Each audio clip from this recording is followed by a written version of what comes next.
Good evening and welcome to the State of the Nation on AsphericTV. My name is Ayolua Joshua, and to discuss this program with me today is Whitey Paul from Uyo. Whitey, how are you doing? I'm fine, I'm thank good, you. Ayolua. How are you? Yeah. And you are all welcome to the State of the Nation, a program you're watching live and direct from the Asperic TV studio here in Abuja. The State of the Nation is a program initiated by the Asperic TV to enable individuals, agencies, government parastatals, and private organizations to highlight their achievements and plans in their various industries and how those plans affect Nigerians.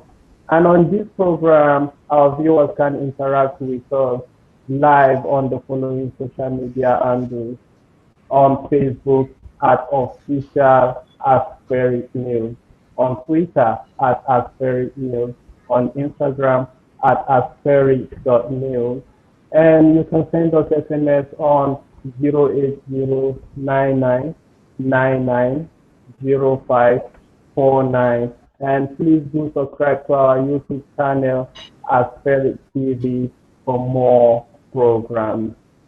And our guest today is the DG of NIMASA to discuss the agency's new security architecture in safeguarding the country's waterways. Sir, you're welcome to the program. Thank you, Ayola. Thank you very much. Yes. You're welcome. Good evening to you, sir, and a happy Seafarers Day. How is the celebration at your end, sir? Weki, thank you very much. It was fine and good. We had a very fantastic CPRS Day. And on behalf of the governing board of the Nigerian Maritime Administration and Safety Agency, the NIMASA family and the industry family, we wish all seafarers all over the world a happy Seafarers Day. You know, they are special to us. Please do well to send over our champagne, sir. Well, we can do that. We have done that. We can do more because they are special people. The themes of this year's CPRS Day, they are key workers. But for me, they are heroes. You know, we are busy sleeping in our houses. And these young men and women, they are busy trying to comport our lives at sea. The sky is closed, no aircraft moving around the world. And then when we had lockdown, everybody remained at home, cars were not moving.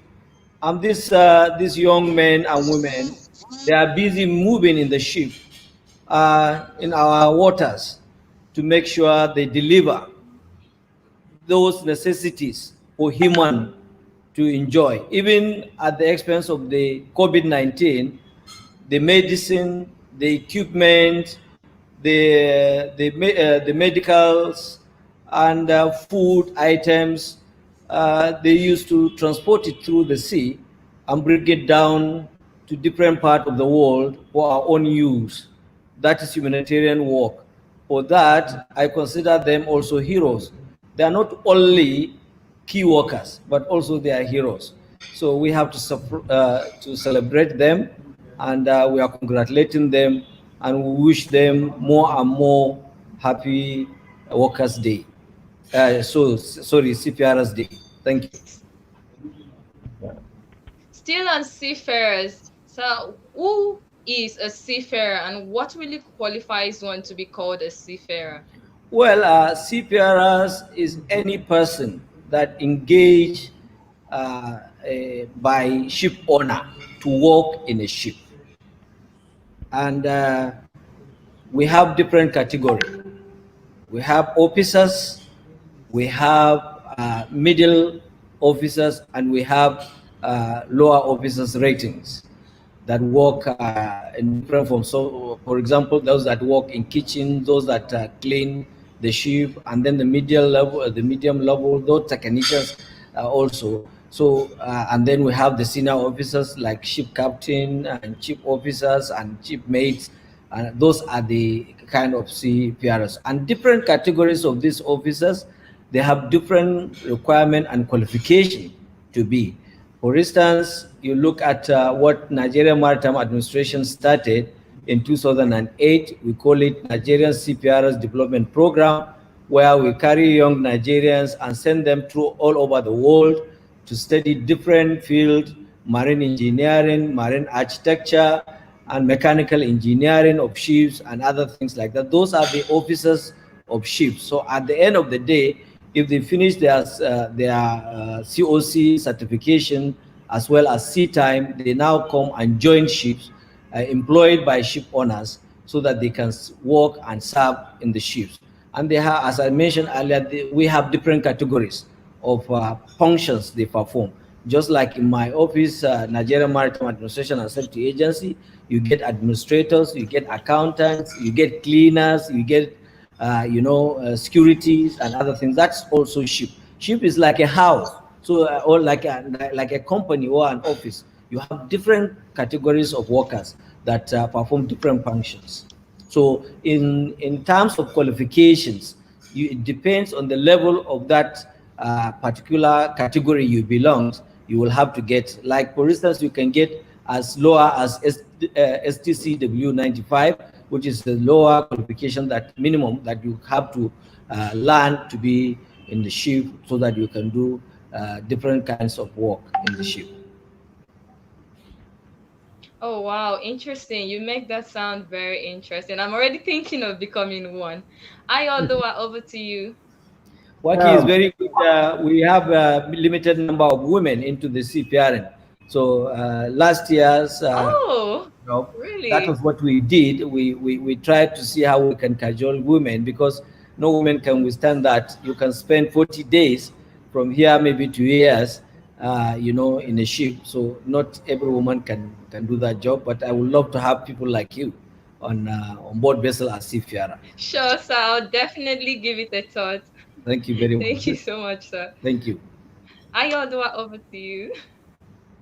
How is NIMASA's new security architecture, the Deep Blue project, in regards to securing our waters coming along? Are all the equipment in place, and when will the project be fully in effect? Thank you very much, Ayolua. I think you asked 3 questions. Dr. Baladi? You asked, they are all joined together in one question. I want to get that confirmation. So if you confirm 3 questions, 1, you are asking how are we clearing on the Deep Blue project. Second, okay, let me come again. I'm with you. How is NIMASA? Can you hear me? I can hear you, Joshua. I can hear you. Indeed. How is NIMASA's new security architecture, the Deep Blue project, in regards to securing our waterways coming along? Are all the equipment now in place, and when will the project be fully in effect? Thank you very much. I think you confirmed my earlier confirmation. There are 3 questions. So now, how the project is moving? The project is moving on well. That I can attest and confirm to you. And we achieved almost 80% of the project level. In terms of assets, where there are different segments of the project. The first segment has to do with security, the issue of assets. The second segment has to do with training. Then the third element is between we and the contractor, which is financing. So the finances, we don't have any problem, because if we don't pay, we may not be able to get our own assets. Now, I have confirmed the level of compliance or the level of the project. That signifies where or the level where the project is going. 80% compliance. What is left now, the remaining 20%, it has to do with the human element, those who are to man those assets. So the training is what is delaying us because of COVID-19. In the project, the assets, we have 2 special mission vessels. These are big vessels that carry smaller vessels and go to the high sea to wait.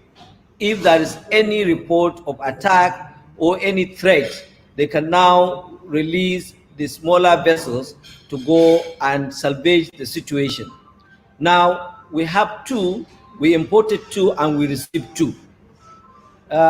Second, we have 17 interceptors vessels. Those are the vessels that I'm referring to, smaller vessels that the bigger vessel can carry and use them so that they can move fast and act in terms of, in any case of attack or any threat. Then out of this 17, we received 15, only 2 remains. Then we have armored vehicles. These armored vehicles, usually we are going to use it in the creek area where it's very difficult for you to have our own vessels out there. So the vessel can go, and then these armored vehicles will be there with special gadget in terms of equipment and technology that will be receiving intelligent information, feeding into our what we call C4I center, or the special mission aircraft, or even the bigger vessels. So this armored vehicle, we have we imported total number of 16 and we received 12. Then we have communication equipment. We imported 1 and we received 1. We have personal tactical equipment. We also imported 1 and we received 1. We have special mission aircraft 2. We expect the special mission aircraft to be received in August this year, while we have special mission helicopters. We imported 3 and we're expecting the 3 in January 2021. So far, the command and control center in terms of intelligence gathering, which we call C4I, we have it running since last year in August. So far, we have been operating that center 24/7. That means every day we operate and we generate information that we do disseminate to our own other agencies that have the capabilities in this project, and they use it to have a sizable intelligence information for them to act in the event of any attack. So far, as I mentioned, we have been having challenges with the training, and we hope the international aviation industry will be open shortly, any moment from now. We are expecting between July and August, these things will be open. As soon as it's open, we will now send our own personnel for the training outside the country. And after that training, we will now deploy the asset fully. So we expect if we get the international aviation industry open, sometimes in July, it will take us minimum of 3 months to complete. So you see, from July to September or October, we hope to deploy the asset fully. This answered your last lap of question: when do we expect the project fully in use? Thank you. All right, thank you very much. So you've made mention about acquiring some special equipment. And are there people on standby, well-trained to handle this security project? And have there been people in place positioned to handle this special equipment, sir? Yes, Waki. Before the lockdown, and the international aviation industry and locally in Nigeria, we effected number of training. For instance, we train men of Nigerian Navy and Army, 340 for the intervention training. And we have 300 basic infantry training for Nigerian Army. We have 20 Nigerian Navy trained in Netherlands, and we have total number of 52 trained for C4I. These 52, they are already deployed and they are working perfectly. So these are the number of training we did so far, but the remaining training we are expecting has to do with those officers that will have to man the special mission vessel, special mission aircraft, special mission helicopters, the fast intervention vessels, the special mission vessels. Those are the ones that we will have to send them abroad to go and receive training for us to deploy the assets. Thank you.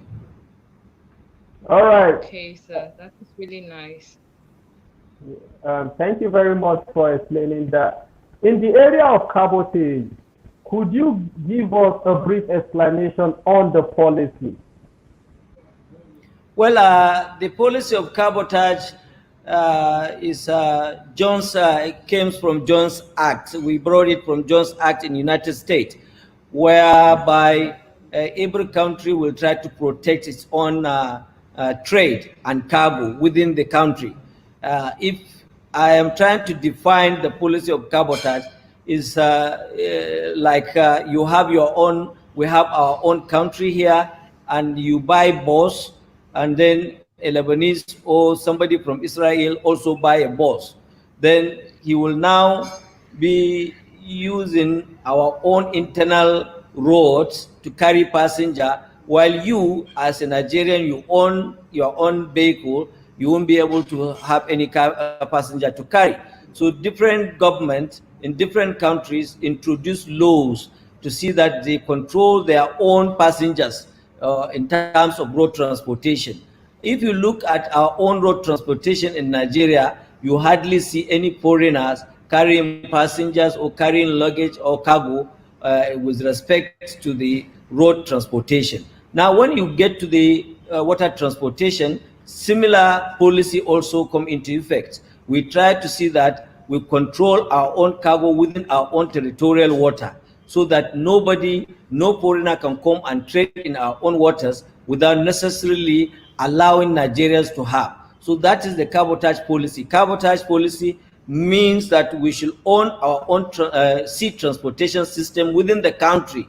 In our own territorial water, no foreigner is allowed to trade.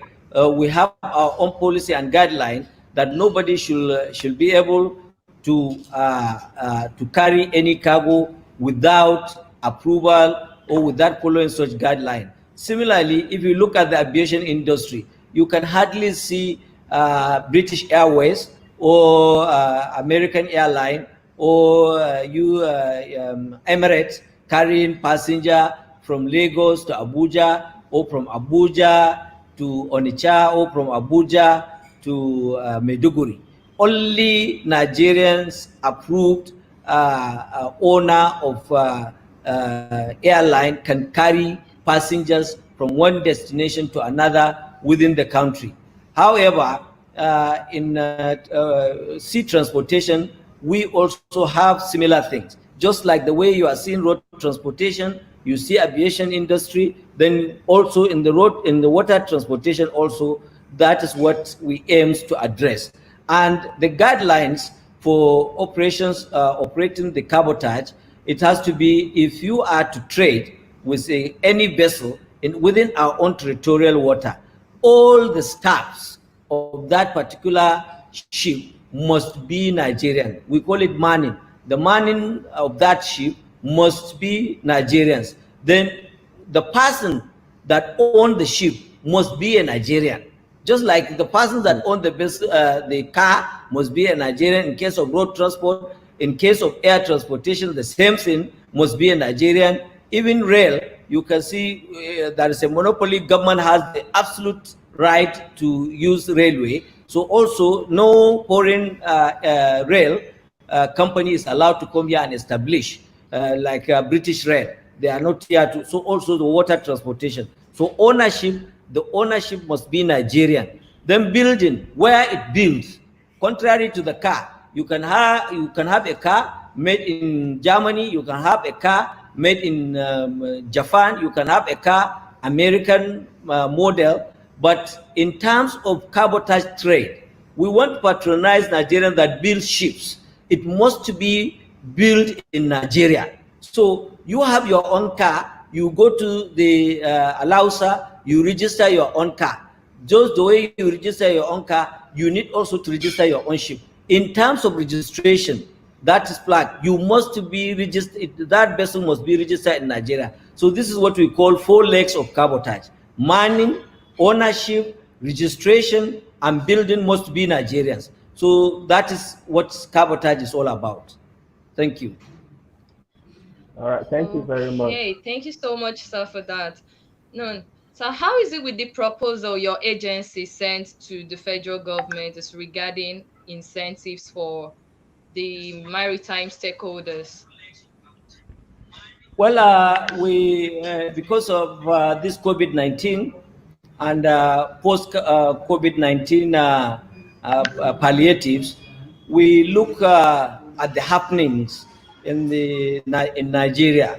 And just recently, the federal government released a lot of incentives. If you look at the incentives, a lot of sectors, manufacturing, they are enjoying incentives. Agriculture, they are enjoying some incentive. And then all other sectors, they enjoy certain incentives. But we discovered that the maritime sector, we are yet to get the incentives. So we have written our own request to the Federal Minister of Transportation for the Honorable Minister, who is aligned with the responsibilities of formulating policies under the Ministry of Transportation, to consider and recommend to Mr. President for the Nigerian maritime stakeholders to enjoy certain privileges in terms of fiscal incentives, and also we are trying to approach the central bank to consider certain monetary incentives as well. It's not yet time for me to start pronouncing the kind of incentives, but it's a very good omen that we are moving ahead to request for government to consider also maritime sector in terms of these physical and monetary incentives. Thank you. All right. Thank you so much. Few months ago, it was reported that the Cabotage Fund would no longer be used to fund maritime institutions, but would now be disbursed to ship owners, which was the original plan for the fund. Has this been put into effect? We are in the process, and the process is about 3 processes. Are you aware, if you remember, that the Cabotage Act came into being sometimes in 2003, and due to certain bottlenecks and problems, we were unable to disburse the fund. And between 2003 till date, we have about 16 to 17 years after enactment of this law. So a lot of things change. If you have a child that is 16, 17-year-old, you can imagine from the days of birth until now, you look at his picture as a baby, and then you look at his picture as 17 years. So that is what you have to imagine on the issue of the GBF guidelines. A lot of things happened. A lot of things changed between 2003 and 2017. And in terms of policy, it's a cycle. You start to think of the policy, you initiate the policy, you implement the policy, and then you review. So in terms of implementation, we have been implementing the policy from 2003 or 2004 till date. So we have been implementing. We experienced a lot of problems here and there. So the Honorable Minister, in line with his own powers, he inaugurated a committee in January and directed that we should go and look into the guidelines and see the bottlenecks, why we couldn't disburse the funds. And in so doing, he inaugurated that committee headed by the DG NIMASA, and to go and review. I read in some quarters, some of the papers that where they are saying that the committee never met. The position is that because of COVID-19, we requested papers. Every member of the committee to bring his own position paper in terms of the amendment. We received papers from the members. We analyze the papers internally in NIMASA. We are now coming up. I think yesterday we sat down and finalized our own position internally in NIMASA. So the final stage is for all the members to sit down, study the documents as presented by individual members of this committee. Then we will now come and agree on one position from all the people, members that submitted their own contributions. Then we will now make presentation to the Honorable Minister of Transportation for his consideration and approval for onwards transmission to National Assembly for the amendment, and then seek for presidential assent. Until that is done, we will not be able to disburse the fund. But this process will not take longer than 3 months. Hopefully, we'll conclude the process, and then the disbursement will be done. Thank you. All right. Thank you very much. Regarding shipping, is there any special guidelines for coastal and inland shipping? Well, we have guidelines on coastal and inland shipping, and that guideline has to do with special register for cabotage. If you are interested into the trade of cabotage, so we have what we call special register. Special register is being maintained by the Nigerian Registrar of Ships, and the office is being given the responsibility for the registration of cabotage trade. So this special register is one of the guidelines for you to be part and parcel of the people operating of that trade. Now, in the course of doing that special registrations, there are so many chains of guidelines that you have to follow.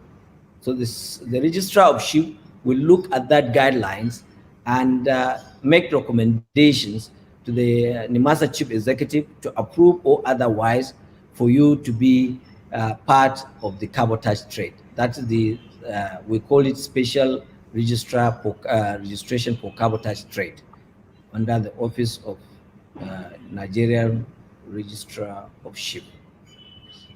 Thank you. Thank you so much. Now, Dr. Bala, what's the policy on ship registration in Nigeria and procedures, and what are the procedures to follow? Well, we have generally or internationally, we have about 2 or 3 types of registration. We have what we call closed registry, and we have open registry, and we have also option of hybrid registry. Now, in Nigeria, we have what we call closed registry. And this closed registry, the nature of the closed registry, usually they have government intervention from time to time. And the ownership of that registration must be Nigerian. Unlike the open registry is commercial based.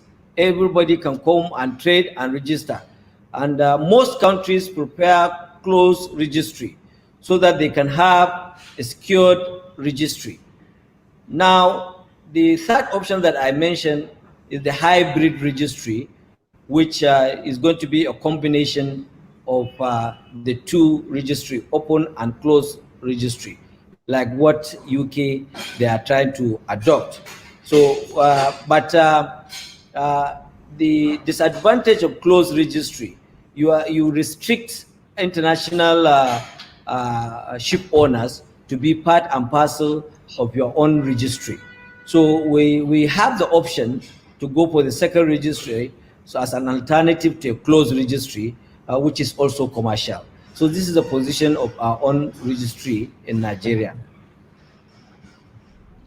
Now, Thank you. concerning pollution of our waters as a result of illegal mining and shipping activities, is there anything being put in place to curb this? Yes, that is a very good question, Weki. In the course of enumerating our Deep Blue Sea project, I made mention C4I. The C4I Center takes care of most of the activities in our own territorial waters, and including pollutions. So this C4I Center has satellites that see the overview of our own Nigerian territorial water, and it has the capacity to take images like pictures to bring to our own notice what is happening in what area that such things is happening.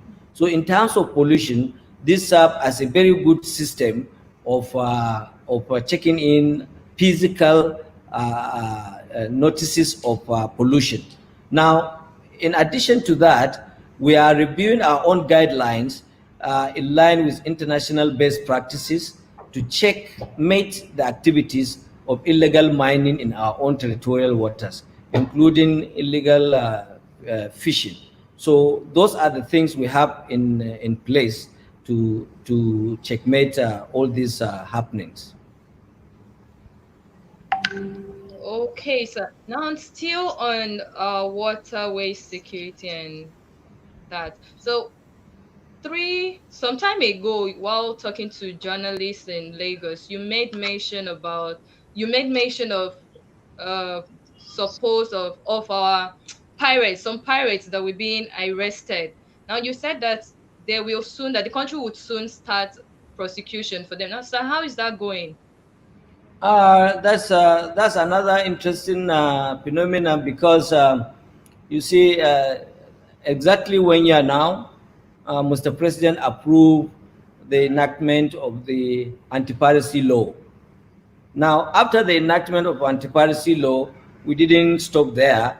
We decided, as usual, to develop guidelines and regulations of this anti-piracy act, so that we can have seamless implementation of the act. Now, we are lucky. We have arrested these pirates. As you are aware, the Nigerian Navy apprehended 10 pirates, and then the Nigerian police also apprehended about 17. We have total number of 27. The first set of the pirates arrested were in court I think Friday last week.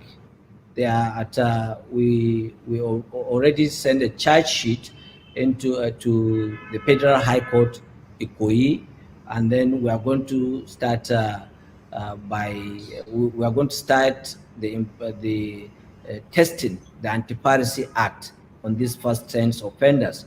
So the implementation now will give us equal view of whatever that is in the Anti-Piracy Act, and it's going to give us a very good footings to the international community to know that yes, the Nigerian government, they are not sleeping. We are up and doing in terms of arresting these menace in our own territorial water. So to answer your question precisely, we have already charged the 10 suspected pirates to court last week, Friday. Tomorrow, exactly 7 days. So, and then the court proceeding continue. Thank you. Thank you so much for clearing the air on that. I'm sure other intending pirates would learn from that. Yeah, thank you so much. Surely, indeed. Thank you. What is the essence of NIMASA's collaboration with relevant international agencies in maritime, education, safety, and shipping activities? Well, as you are aware, Joshua, number of complaints has been coming from our Nigerian seafarers. Complaints in terms of discrimination, discrimination on the position of employment, discrimination in terms of certification, discrimination in terms of wages. You understand? So many of these issues cropped in. And we look at our own situation in Nigeria, what must have been the reason why the discrimination? We discovered that we have two types of certification in terms of officers cadre of seafaring job. One, we have a limited certification and we have unlimited certification. Most of the certificates we issued in Nigeria are limited certifications. So the limited certification means that you will be limited to Nigerian water if you have that particular certificate. So that brings back to first reason of discrimination. Now, how do we improve on the issue of limited to go or limited like any other countries? We have now to have a kind of memorandum of understanding with so many institutions and education of higher learnings in the world to have their own curriculum, the same with our own curriculum, to have the standard of education they have in their own countries, the same with ours, to come and verify our own instructors and lecturers. They have the same qualification, they have the same quality of education, the same with their own. Nigerians, we have a lot of trained manpower in that area, but they left the country because of the remunerations and the welfare given to them in Nigeria is far below the standard of international best practices. So they opted to go to international show to get a job and work. So in order to see that we sensitize these people, come back to Nigeria and train and improve the standard quality of our own instructors and lecturers we have here in Nigeria, we now have to align with the international educational institutions from all over the world to make sure that we upgrade the standard of our own certification in terms of seafaring. Thank you. All right. Oh, that's a nice one there. So that's a nice one. As the new DG of NIMASA, I'm sure you have set targets. I'm sure you have objectives. I'm sure you have things you would really want us to watch out for. Now, sir, would you mind sharing those things with us? What should we watch out for in your administration? Well, you know, in terms of in leadership, you must have a direction. I am lucky to be part and parcel of the previous management, so I don't have much challenges and difficulties.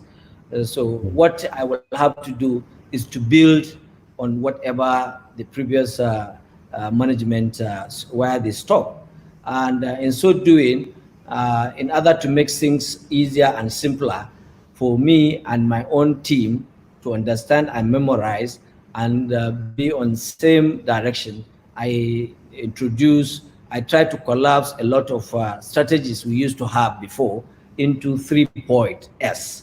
So this 3.S takes care of maritime security, maritime safety, marine shipping development, and capacity building.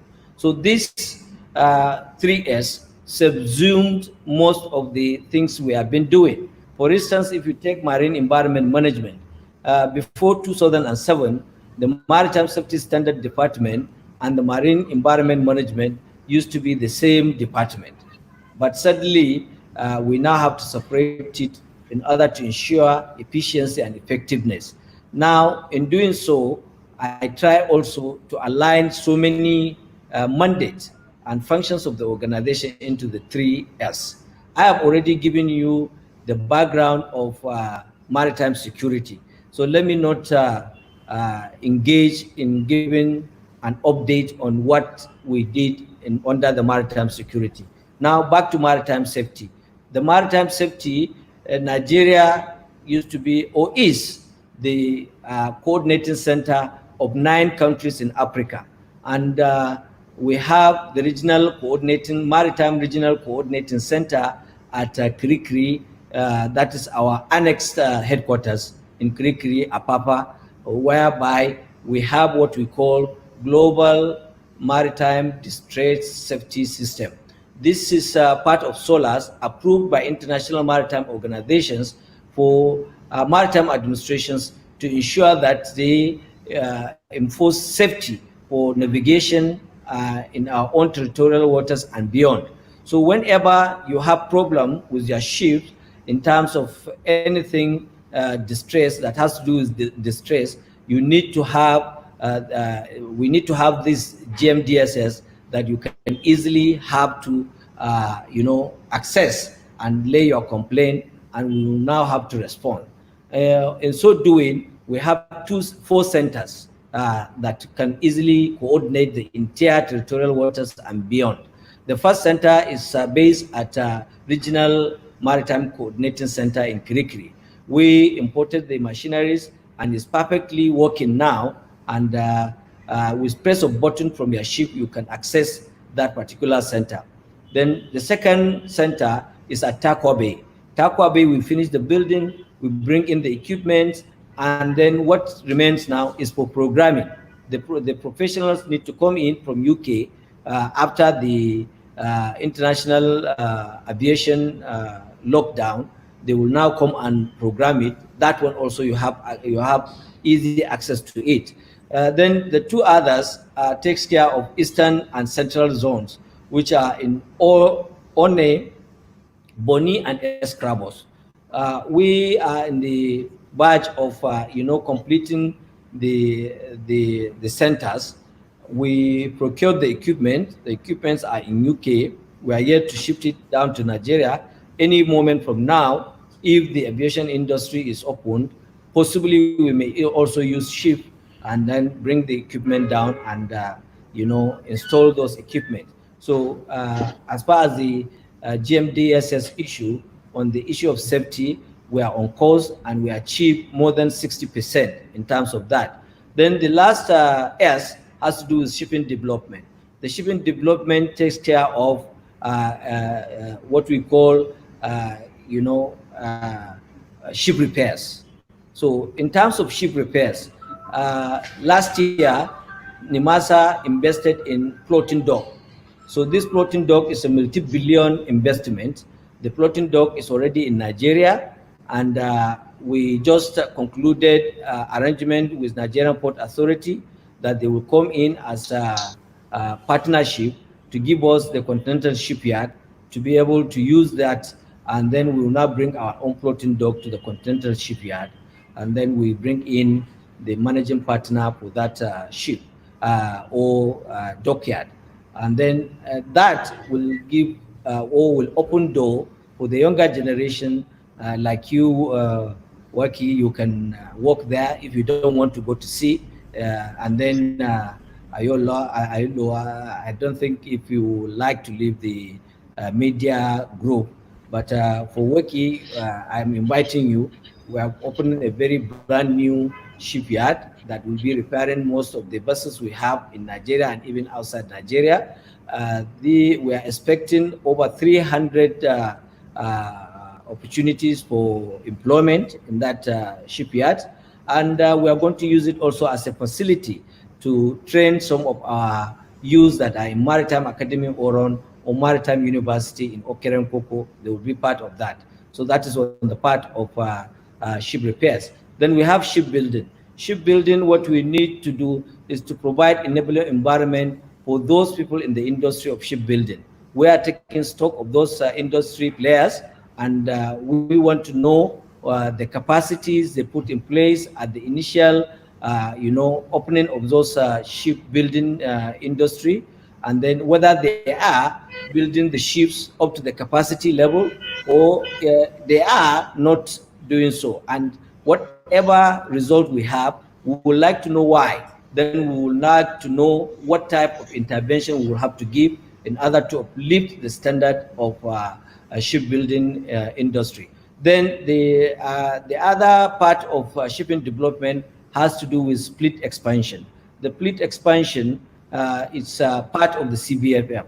Those ship owners, we want to know the ship they own 5 years ago. Are they increasing the fleets because of the number or the amount or the size of capital they have from the income they are having from their own ship? Maybe they are buying newer ones. Those who doesn't have ships, it has to do with CBFF. Very soon we will now disperse the funds. We will continue to increase the fleet of our own Nigerians, thereby increasing the tonnage. And this will give us a lot of upper grade as in IMO, International Maritime Organizations. This country will now be one of the prominent maritime nations in the world. And in terms of capacity building, as you are aware, we are the sole financier of Maritime Academy Oron, and also before for Nigeria Maritime University, from time to time we do send interventions to them, even though Joshua mentioned that we were asked not to fund institutions. Yes, it's true, but we have many institutions that we do offer a helping hand in order to ensure capacity building of the industry. And then the workers, they have adequate training for them to compete with the international workers in the maritime industry.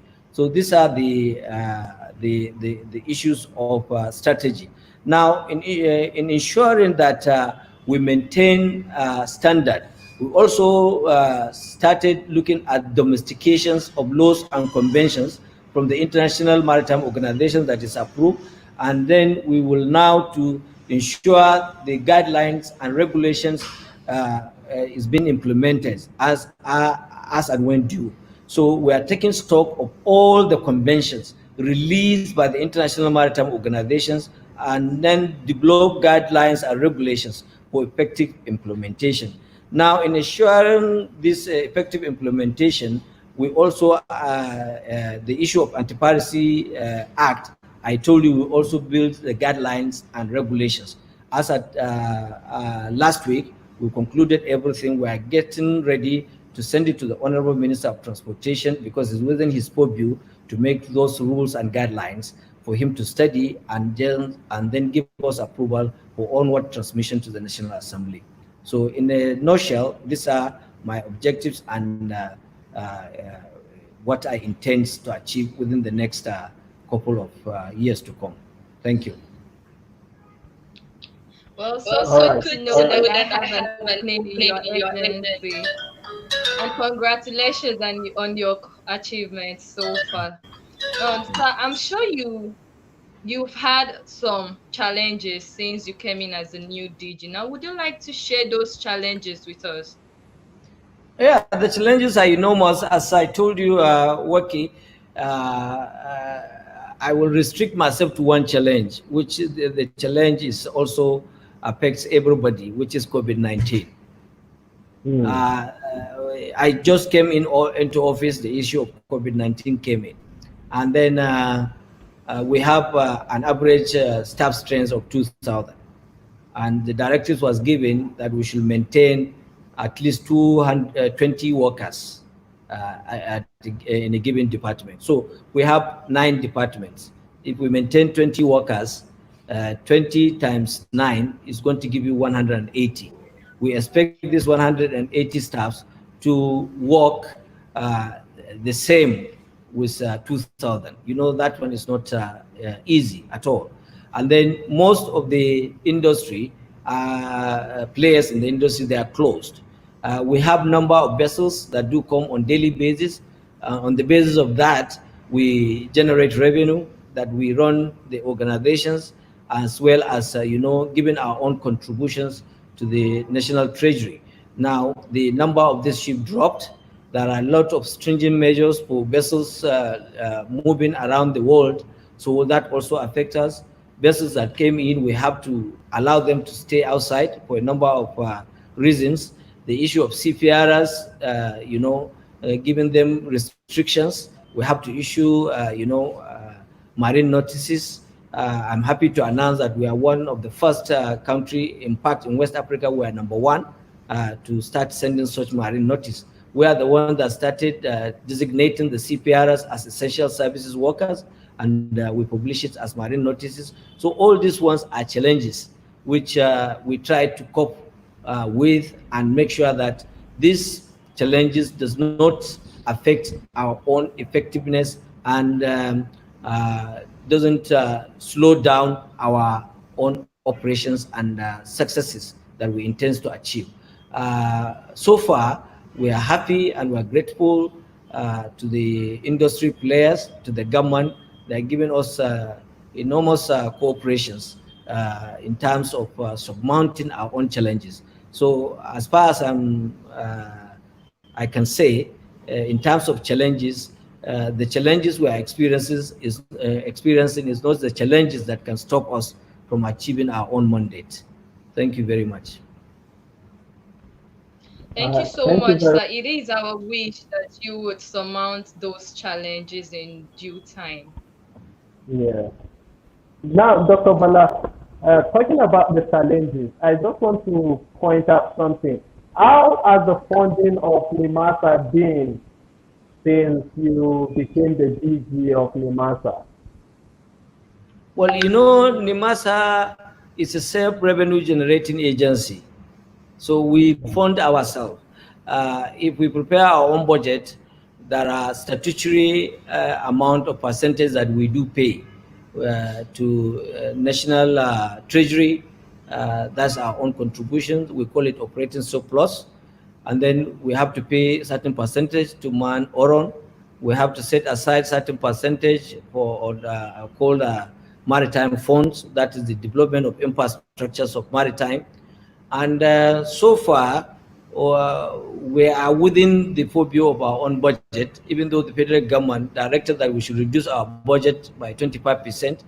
I think that does not stop us from achieving what we want to achieve. So the issue of funding, we don't have any problem with the funding. In as much as ship will arrive in Nigeria, they will pay us the necessary levies we're supposed to receive from them.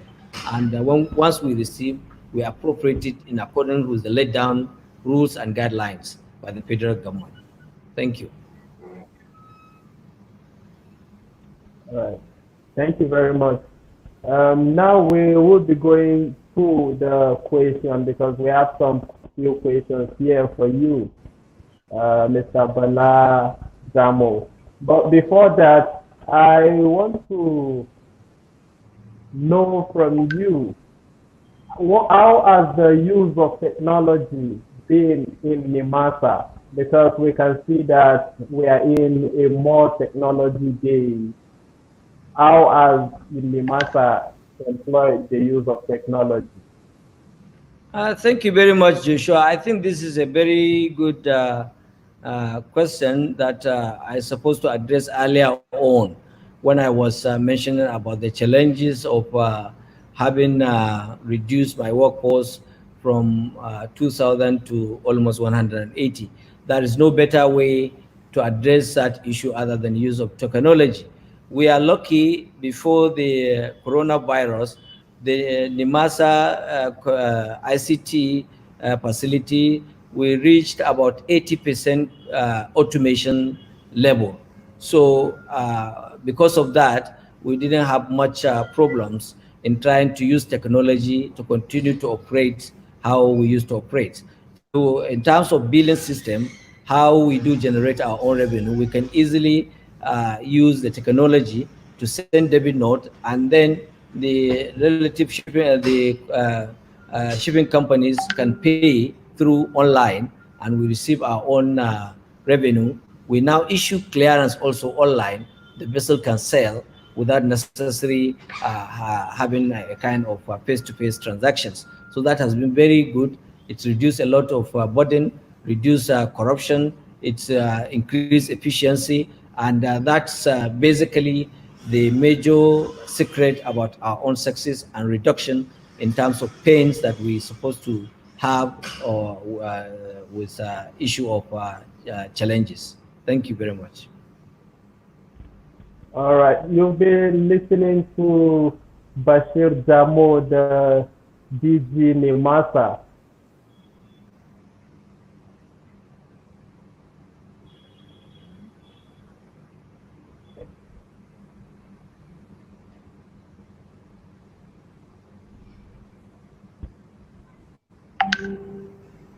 Um,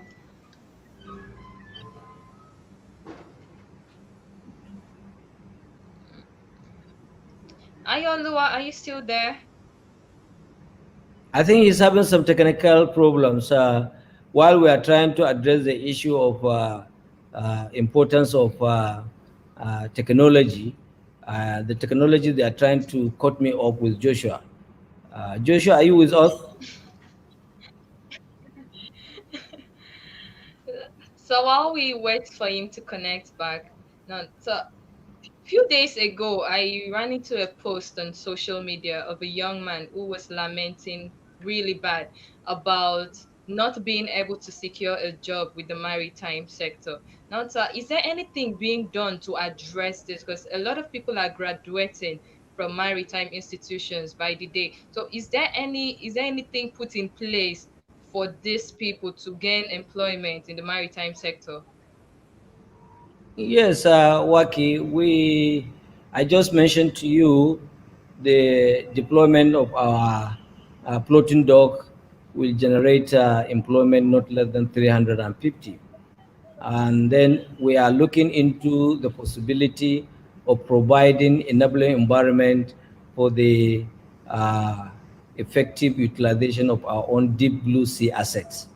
The deep blue sea assets, as you know, is moving beyond shipping. When you say maritime, the first thing people think has to do with shipping. But basically, the asset and the resources we have is much beyond shipping.